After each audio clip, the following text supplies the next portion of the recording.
artista, abala rin pala si Glyza De Castro sa kanyang sariling talent center sa Quezon City. Ilang aspiring performers na nga ang kanyang natulungan. Yan ang chika ni Lars Santiago. Paglabas sa eskwela, tumutuloy sa pagtitinda ng kakanin sa Quezon City ang magkapatid na Mary Grace at Giselle Pascua, kasama ang pinsan nilang si Gretchen. Bilang tulong na raw ito para sa kanilang mga magulang.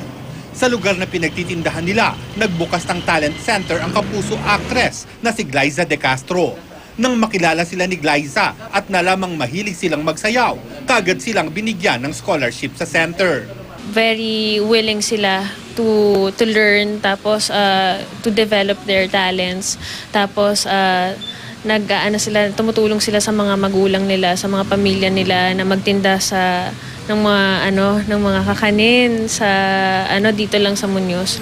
Pagkaraan ng ilang linggong pagsasanay, parang mga professional dancers na ang magpipinsang scholar ni Glyza at ang iba pa nilang mga kaibigan. Masaya po kami kasi po hindi naman po namin po inaasahan na mapupunta po kami dito. Parang pong pleasure po namin na makasama po dito sa Galura Multi-Arts po. Blessing po. Nagtitinda lang po kami tapos parang napadpad po kami dito. Tapos sobrang saya po. Masaya raw si Glyza dahil nakatulong siya, payo niya sa mga aspiring talent.